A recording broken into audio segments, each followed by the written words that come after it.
Welcome. You're listening to New Day Talk Radio, where every day is a new day.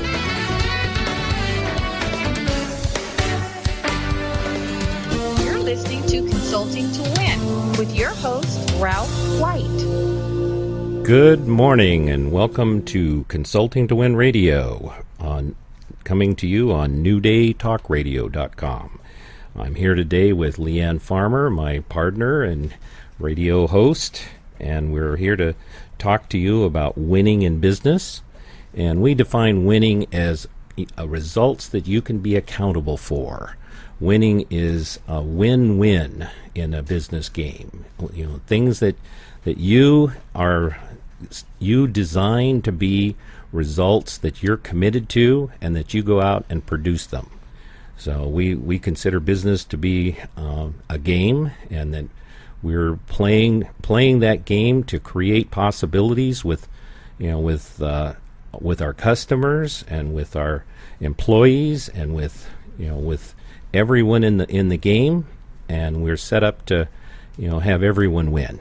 So that's what we're here for, and I'm delighted to be here with Leanne this morning. How are you today, Leanne? I'm doing great, Ralph. How are you doing? Excellent. So it's been a great week. We've had a number of breakthroughs with our clients this week, and we want to invite you to, we're going to have a great subject today, but if I want to remind you that you can call in on our call-in number, which is 310-715-6709.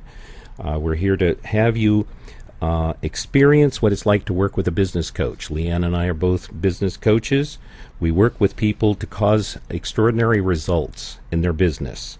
We support them in making something happen that wasn't going to happen anyway, generating possibilities. We live in a world of infinite possibilities, and we support people in accessing those possibilities. Oftentimes when it seems like there isn't any, or they've run out, or they can't see them, working with a business coach gives people an opportunity to actually touch base, huddle with a coach, and find those possibilities. I actually have a client that I was talking to this week, and about 2 months ago, they just the tank of possibilities had just run out. I mean, they'd been in business quite some time, and they had actually reached a point where they were actually considering going bankrupt. They were just up against a huge amount of problems, and it looked dismal. It's just like this was the end, and we got on a coaching call and we looked at it and said, well, let's look at what the opportunities are.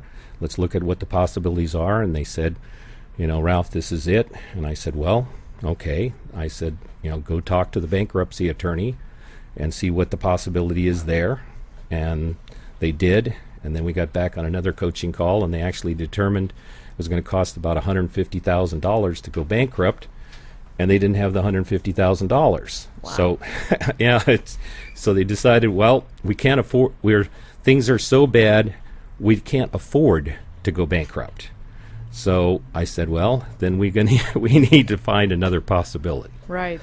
And so what they actually did was break down this huge mountain of problems into little chunks, and divide it up, and then go have individual conversations with each of the people that they had problems with, and create a possibility with them, negotiate with them, enroll them into another possibility, make agreements with them, and then within 2 months, virtually all of the issues disappeared. That's great. It often happens that it is a question of breaking it into those smaller pieces. Right. Yeah. People get overwhelmed easily when they're faced with situations like what you're talking about. And often the business coach has the perspective to be able to break it apart into things that can be kind of ticked off the list one by one. Right. And turn everything into a different direction. Yeah. Yeah. When you take, all of your problems and tie them all together and then try to lift them, it's physically impossible. But that dividing them up, addressing them one by one, and then look for, what's the action that I can take. And really, it's like in this case, it was, okay, what's the problem? And then who is the person that we can talk with that can impact that condition. That's really key. It's looking at what's stopping me, and then who can I go talk to that can impact that condition, and then doing that. Right. Yeah. Often you talk about roadblocks, and the coach can really help you get over roadblocks of the type that you're talking about. Another roadblock that we quite often see is the hesitation to sell. Right. And that's what we're going to be talking about today. We've talked about selling before, but it seems like we can never talk about it enough, because without sales in your business, you have no business. And we work with people all the time to break down those roadblocks to selling, and that's what we want to talk about today. Excellent. Well, given that that's the case, how do you break selling? Selling is a big topic. Right. I mean, how do you break that down into pieces to where you can go after it in chunks? Well, one of the first things I would do, we're going to talk about some pieces about it, but one of the first things I would do is also try to change the perspective that you have on selling. I think a lot of people associate a real stigma to selling. They don't like going into used car lots. They don't like people knocking on their door in the evening trying to sell them something. I think a lot of people associate selling with something bad. And therefore, when it's their turn to try to sell, they're hesitant to do it. They're good people. They don't want to do something that's going to irritate somebody else. It's very hard to pick up the phone and make sales for a lot of people. So we like to try to change that perception of selling from something that is an irritant or that you don't want to do into the fact that when you're selling something, you're solving a problem for somebody. Very and good. if you can address it from that place, that I'm not bothering somebody, I'm offering help, I'm solving a problem, I have a product that can solve a problem for somebody. And if you can put yourself there, it's going to make it a lot easier for you to dive in and sell. Excellent. Very good. So that means if I don't have the problem that you can help me with, you shouldn't waste your time trying to sell it to me. Exactly. And that's step one that we want to talk about is identifying and qualifying prospects. You want to find the right people to sell your product to. You don't want to waste your time, especially with people that can't afford what you're selling. There's a lot of great people out there who might be interested in what you're selling. They might need what you're selling, but they just might not have the budget. If you're selling Cadillacs, you don't want to be selling them to people who can only afford a Prius. Excellent. So you need to spend some time up front identifying and qualifying your prospects. There's a lot of great ways to do that, and my particular favorite way to find new prospects is to ask my current clients or vendors or people that I know, get referrals. Very good. How do you go about doing that? I periodically, let's say quarterly, I will send out an email or call my existing clients and say, I'm looking for new clients. Do you know anybody? We've been working together for a few months. We've solved this problem for you or that problem for you. Do you know anyone in a similar situation that can use our services? You mean you just ask? Yes. And quite often they say, oh yeah, I was talking to a guy at my Leads Club yesterday, or I was talking to my child's pediatrician, or my brother-in-law has a business. You'll be surprised how many people are more than willing out of your client base to give you referrals. They just haven't had the time, or hasn't popped into their head when they're talking to you to give you the referral. But when you ask, they'll do it. So is that asking? Is that kind of like a sort of like a slide it under the door kind of asking, or do you have to just sort of be straight out and ask? Well, I think it depends on the circumstances, and sometimes, depending on how well you know your client, what your relationship with them is, there's sometimes a perfect moment to do that. But like I said, I will often schedule the time, and you know how big we are on scheduling things in time at Possibilities Unlimited. But quarterly or maybe twice a year, I just go down the list of starting with my best clients first, People I've worked with the longest, maybe I'm working with more than one person in their company. Start with those folks and ask for referrals. Excellent. How productive is that? I'd say when it's very productive in terms of those are going to be the people that will have a listening for what you're selling. Okay. Sometimes they don't want to offer their friends or acquaintances up, and that's okay. But if you can talk to 20 clients and get 10 names, those 10 names are going to be much more valuable to you than just opening the phone book or Googling people. Yeah, that's like gold. Yeah. Yeah. That's almost like money in the bank because your client has already qualified the prospect for you. Right. They can tell you a little something about them, company size, what their issues are. Hopefully they can talk to that person in advance of you calling them and lay the groundwork. Yeah. Excellent. So what other things what other steps are there in that selling process? Well, once you've identified some prospects, you want to do some additional qualifying. You want to do some research before you call them.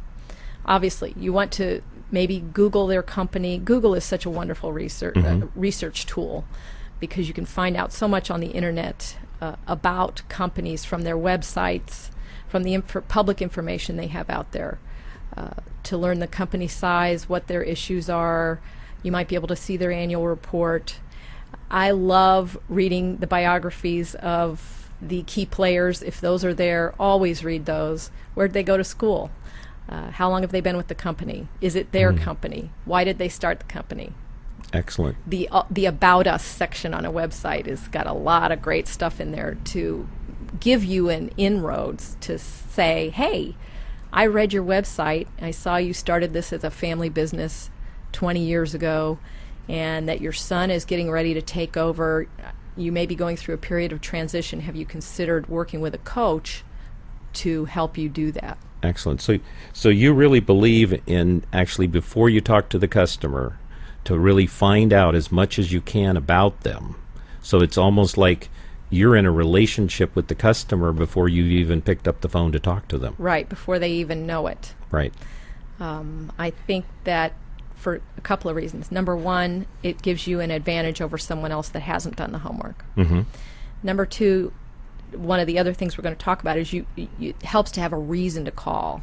Okay. You don't just want to call them up and say, hey, I saw your website. Your company looks kind of cute. Can I talk to you? You want to have some reason to talk to them. Excellent. So you're actually coming from the, you have a reason to call, and it isn't I'm calling you because I need a sale. You're not right. Yeah. It gets back to that solving a problem. Right. You want to try to identify what problems, and you hate to use the word problems, but what issues, whatever challenges, let's say, that they're facing, and how your company can fit that niche. And it may not be a fit. Right. Like I said, you may sell only Cadillacs, and if it's a company that has no interest or budget for buying Cadillacs, don't waste your time. Right. Then I would imagine that you also do research on the industry, because if they're in, by knowing the challenges in that industry and what they're facing, then you could also speak to that, because then you'd already show up in the first call knowing what they're facing, already having some insight into the challenges that they're facing would give you a lead into what the problems that that they're dealing with. Right. And then sort of then give you a head start onto identifying how you can help them. Right. And that may sound like a lot of work, but it really isn't. It takes just a little bit of extra time to do that kind of research. You don't need to be a PhD scholar on whatever the industry type is, because you can also learn a lot by asking questions. Okay. Which is part of the approach, which is the next part of when you're having that initial conversation. So that's our third step? That is the third step. Okay, so now let me make sure I'm clear. So I've identified the prospects. Right. I've studied them in my pre-approach, so I've now got information about them. Now I'm ready to approach them. Right. And as a kind of the final part of that pre-approach, you want to maybe draft some questions to ask them based on how you think your product is going to solve their problem. Okay. But you don't want to go into the call just saying, hi, Tom suggested I call you. I have this great product and I want to tell you how it's going to solve your problem. Okay. You want to find out what that problem is first. Okay. By asking them a lot of questions to find out what their issues are, if they have concerns about a particular, let's say, a legislative issue or a regulatory issue or the economy, whatever it is, or just the suppliers, whatever their issue is, chances are they have an issue. Yeah. And this even applies to products. I mean, it applies to everything. So it's like, selling copy machines, it applies to whatever their concerns are. It's really what you're saying is in that approach, you got to determine what their problems are. What is it that's bothering them? What are they up against? Right. So I would imagine in that stage, in that approach, you'd ask a whole lot of questions. You'd really have to tease out every objection they have or every problem that they have. Exactly. Right. Because then, once you've done that, that will help you put together a presentation or a proposal that will obviously hit on all those hot buttons that they have. So you'd want to be asking them questions like, what don't you like about your current copy machine? Okay. If you had the perfect copy machine, what would that look like? Okay. What is your budget for copy machines? Okay. Are you the person that can make the decision on who's going to buy the copy machine? Yeah, on that, what is your budget? I always, I always like it when somebody says, "Oh, well, we don't have a budget," and my response to that is, "Oh, great! I love it when there's no budget because when there's an unlimited amount of money to spend on my product, that I can come up with the most Cadillac project. It's like for $1 million you can get the most valuable consulting package that you can ever possibly imagine." And that'll usually provoke a response of like, well, we weren't thinking of spending $1 million on consulting. We only had a $10,000 budget. It will bring up a response, which will usually bring out what the budget is. Right, and that reminds me of a point that a lot of the times they haven't thought through what their budget is or what it is they want or what their problems even are. Mm-hmm. They're too busy they know their copier is irritating to them, but they haven't taken a minute to figure out why. So those questions that you're asking them are also helpful to them in terms of saying, I don't like it because it can't make two-sided copies, and that would really save me a lot on paper. Mm-hmm. But they haven't really taken a minute to figure that out, and you're helping them. One of the things that you always say, Ralph, is always be helping. Mm-hmm. And I think that's a great tip for salespeople. Mm-hmm. And again, steers you away from that stigma of I'm intruding on these people to I'm helping these people. Mm-hmm. Yeah. So it would seem to me in the approach that you shouldn't go on until you've fully identified all of their concerns. Correct. As much as you possibly can. Yeah. Now, they may throw something at you later, and that happens more often than you would like, that you go back to them. You've identified a list of concerns. You prepare a proposal that hits on every one of those concerns. Right. You go back for a presentation, lay out that entire thing, and then they say, yeah, but. Right. I forgot to tell you that our budget has just all of a sudden got slashed in half. Right. But if you can uncover all of the concerns in the approach, if you can get all of it up there, the more effective that you are in the approach, the better the process is going to go. Exactly. And it takes practice, I think, which is another. I don't want to keep harping on the hesitation to sell, mm-hmm. but we try to work with people to. It's just like anything else, like learning to play the piano, taking up a sport like tennis. The more you practice, the mm-hmm. better you're going to get at this. But you got to get yourself into the game if you want to have sales. Right. So I highly advise coming up with that list of questions that you can have on your desk while you're making those phone calls, so that you're not trusting your memory to try to identify all those concerns. You want to be a good listener and be ready then when you make your proposal or your presentation to have addressed each and every one of those concerns. Excellent. Very good. So what's the next step? Well, the next step is the presentation, where hopefully you've done your pre-approach, your approach, you've set a time to talk to them, you've had one conversation, you've identified all the concerns, and then they've said, okay, give me a bid, or go back, let's talk again next week and see what you can do for me. Okay. So then you have to craft a presentation. Why your product or your service is going to solve that problem. Why and how and for how much. So this would be where I would, I've gone back and estimated my pricing. I've done this would be where I present my bid. Would be where I'm, presenting my product. Correct.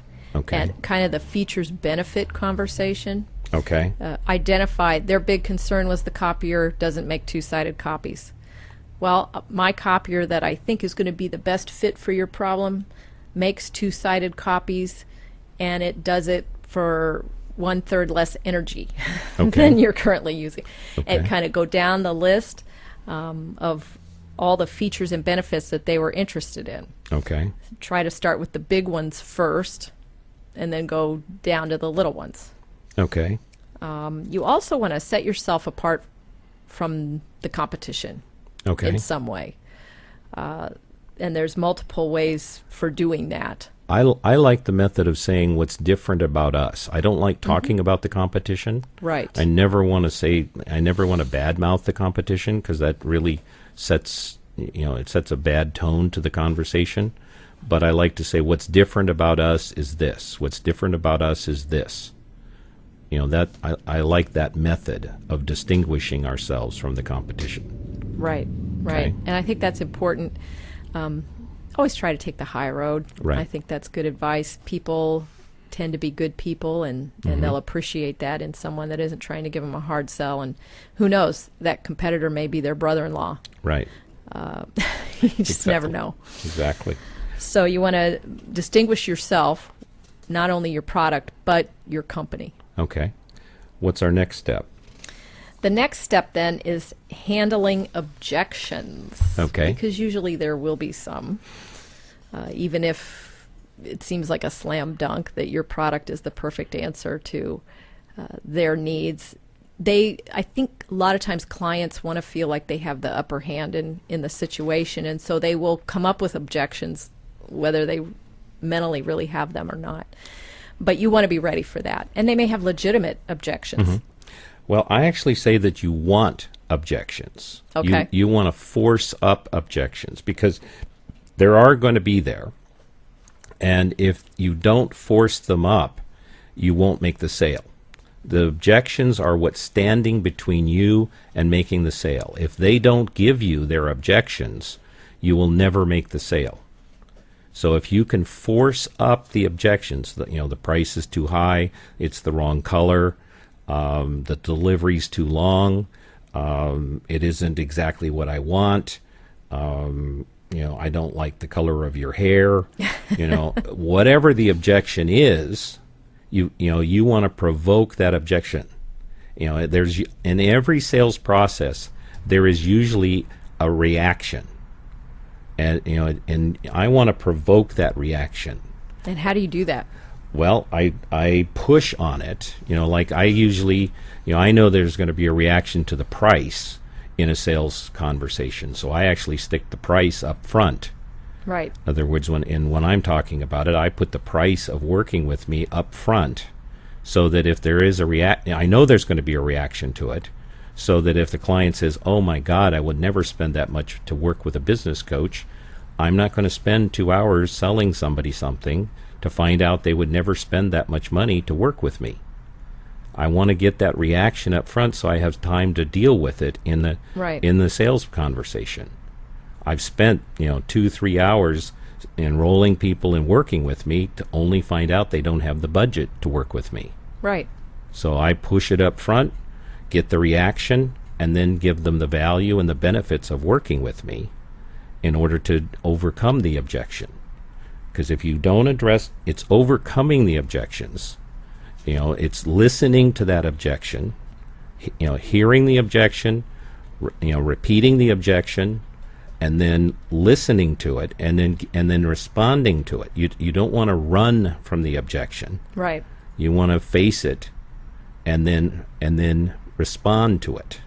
Yeah, and you mentioned restating. I think that's a very important process all throughout the sale.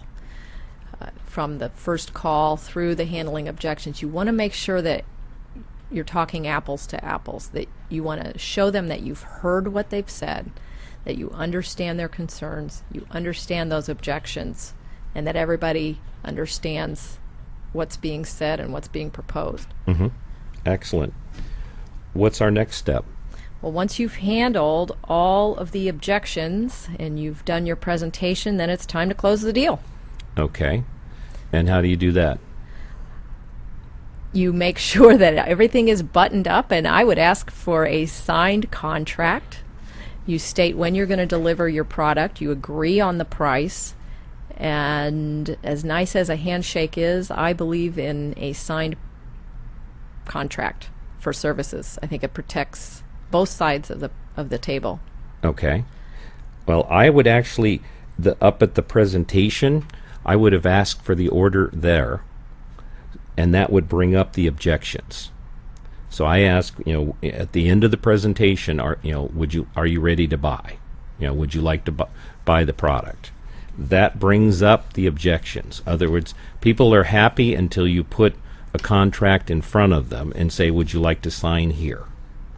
That will immediately bring, close, that's the that would be like a pre-close. Right. And that would bring up the objections. And then once you've handled the objections, then you're closing. And then if you've sufficiently handled the objections, then the closing should be almost a given.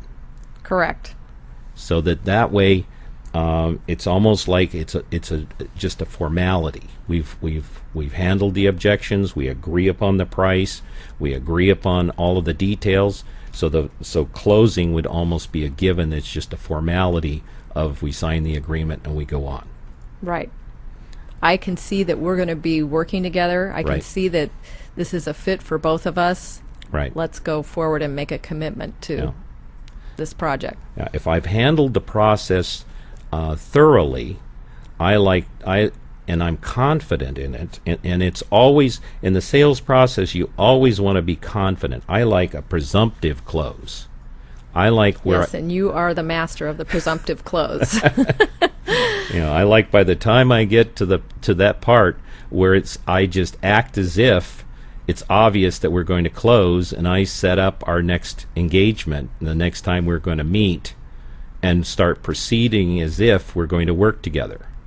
To where I'm moving the client in the direction that it's a given that we're going to be working together. So I'm like setting up our next coaching call. And how is that usually received? With the exception of one occasion, I've had 100% success on that. That's a pretty good record. Yeah, thank you. All right, and is there any other steps after I've closed, or do I just take the money and run? As tempting as that is, I don't advise that. I think you always have to be following up. What you want is a long-term relationship. Even if you're selling a product that you give them the product, they turn it on and they don't need you anymore. You want to be able to go back to them for those referrals. You want them to be a long-term relationship. So you have to follow up. How is it working for you? Call them shortly after they've received your product. Make sure it's meeting all their needs. Call them in a couple of months. Just want to touch base again. And then keep the opportunity open for more sales. Mm-hmm. You always want to be following up and let them know how valuable they are to you as a client. Excellent. Excellent. So this gives us the steps of selling, so that I can see the process of selling. But it seems like there's something missing, like starting this system. Well, it's the managing of all of this. Okay. Working with clients. And before we get into that, I do want to remind everybody that we'd love to have your calls. We know that selling is something that all businesses have to engage in. It's something that is challenging to most people.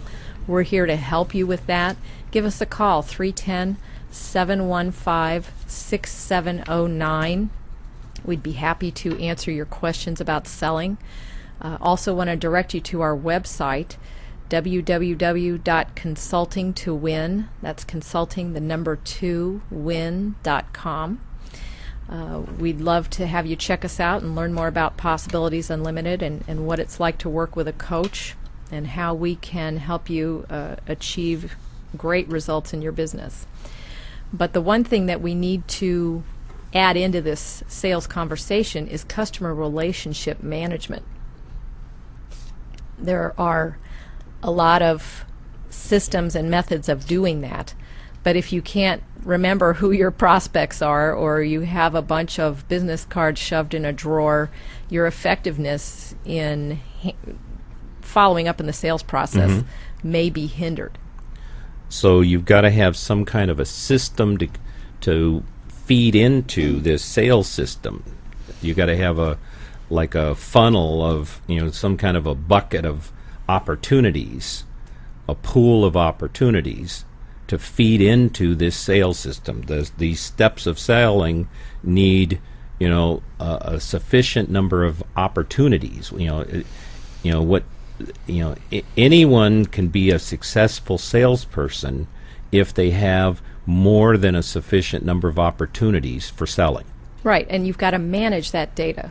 Okay. That's what I'm talking about with a customer relationship management system. Okay. You need to have, preferably on your computer and not on a Rolodex, a system for keeping track of those names, knowing when you've talked to them, taking notes on your conversation, taking notes on what products you talked about or what issues they have, so that you can intelligently talk to them again, because chances are maybe in that first phone call they will say, "Oh, I'm not interested, but call me in 3 months." Mm-hmm. Are you going to remember to call them in 3 months? Probably not.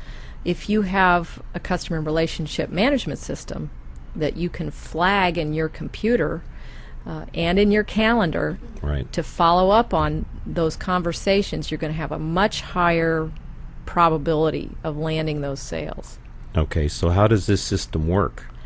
Well, first of all, you need to input all the data that you have: names, phone numbers, websites, email addresses. There are various systems. If we use something called ACT at our office, which is just a wonderful software tool, and it's also great because multiple people at the company can look at it. Mm-hmm. Depending on your circumstances is going to dictate what kind of system is going to be right for you. You could even do this on an Excel spreadsheet. Mm-hmm. If it's just you in a small office, set up an Excel spreadsheet with a column for their name, their address, their phone number, all that pertinent information, and then room for notes. And we also like to rate our prospects out of just our personal thought on the likelihood of closing the sale.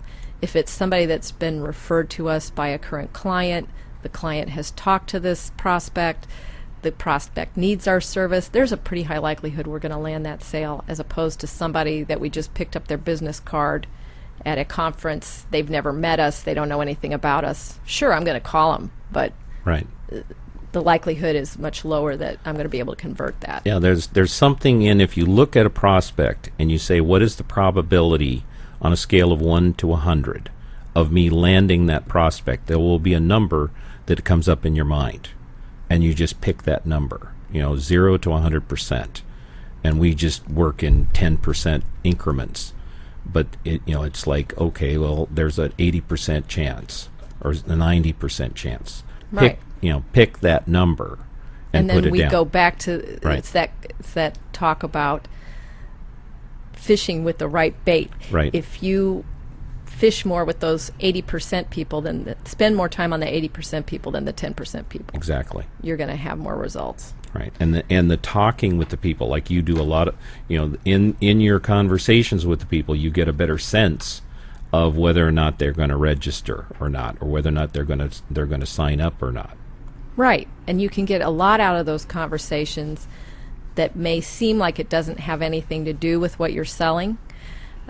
For instance, timing on when to call them. When should I call these people? Mm-hmm. Well, there's some easy things that may seem obvious, but you really need to think about them. Let's say they're on the East Coast and you're in California.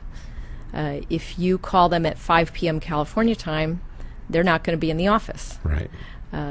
If your client is in Hawaii, you don't want to call them at 9 a.m. California time because you'll be waking them up. Right. Simple things like that. So when you schedule time in your calendar to make those calls, I try to schedule, let's say, a 9 a.m. to 10 a.m. block of time on Monday, maybe an 11 to 12 o'clock time on Wednesday, and an afternoon time on Friday, and then I put in those prospects where it makes sense to call them at those times based on where they are, what they do. If we're talking to somebody that works in the financial markets, I don't call those people in the morning. Mm-hmm. They're very busy in the morning. If Right. we're talking to restaurant owners, I don't call them during lunch rush. They're not going to want to talk to me when they're super busy. I try to be sensitive to when would be the best time to call. And when you're talking to them, sometimes they'll even give you little tidbits that you really need to take note of. Okay, we have a call coming in here. Oh, wonderful. Hello. Who's on the line? Hello. Hi, Ralph. It's Jeff Rue. Hello, Jeff Rue. How are you today? I'm excellent. How are you? Very good. Nice to hear you on the line. What question do you have for us today? I'm trying to connect, Ralph. I'm just trying to get so I can listen. Well, you're on the air, Jeff. I figured that one out. So let me ask a question. Sure. Let me ask a question because I've got one. Okay. I'm building a good quantity of projects that are out to bid, and the market is the banking market is not lending, so projects aren't closing very quickly. Okay. And all I can come up with is to keep building my pipeline and keep bidding quotes and getting and doing it that way. Is there any? Do you have any coaching on like what else should I be doing that would give me some access to closing sales or getting results? Well, I think that continuing to increase your volume of sale possibilities in the pipeline. I realize there's challenges, but you're continuing to build the volume of possibilities in the pipeline increases your odds of the closing, because not everybody is going to have the challenge of finances. And then going for the higher end market also increases your chances, because there's more people in the higher end market that have their own money. So going to the higher end market and adding more people in the pipeline increases the probability of you getting more closing. And maybe studying what is working in the marketplace. If there's some way for you to see who is buying, what companies are having success selling your type of product, who are they selling it to, how are they making that happen, and is there anything that you can do to shift what you're doing to match what is working in the marketplace in a tough market? Yeah, and I can just see from that comment from both of you is that I can be looking at like what in cities that are hot, that are the higher end cities, who is building, who are the architects, and who are the builders that are actually doing projects that do have building permits right now. That's public records. Right. Yeah, what are they doing, or what are they buying, or who are they talking to that you could be doing as well? Right. Because not everybody, regardless of the conditions in the marketplace, not everybody stopped there's building, there's building going on. There's projects, there is. there's projects going on. So, the volume of business that you're looking for is a small percentage of the marketplace. Regardless of what business you're in, the volume of business that you're looking for is a small percentage of the marketplace. And so you want to look at, where is the business occurring? The market moves. You want to look at where is the business occurring, and go adjust where you're looking to where the money is. So really what you're saying is the money has moved, and the target has moved. You want to move where you're looking. Okay. Excellent. All right. Thank you. You're quite welcome. Thank you very much for calling in, Jeff. Okay. I want to remind our listeners that we are still having our contest for a healthy business assessment, a free healthy business assessment. You can email me, Leanne Farmer, and my email address is Leanne, Leeann, at consultingtowin.com. And the good news is we have extended the deadline for our contest to the end of August. What we'd like for you to do is send me an email that gives 3 ideas that you have for managing time in your business, changing how you manage time. And we're going to look at all those emails and select one lucky winner to have a free 2-session healthy business assessment over the phone with one of our consultants on staff. So make sure you get us those emails. You can check our website at consultingtowin.com and send us those emails for the contest. And reminder, if you want to call into the show, the number is 310-715-6709. Okay, great. Tell me more about this managing all these opportunities for sales. Well, you get your customer relationship management system set up, and then what you can do is, in the periods that you've scheduled for making calls, go through that database and pick out some names. What I typically do on a regular basis is, let's say I'm out of ideas for who to call. I'll go back through that database and click through it name by name by name. We have about 2,000 names in our database.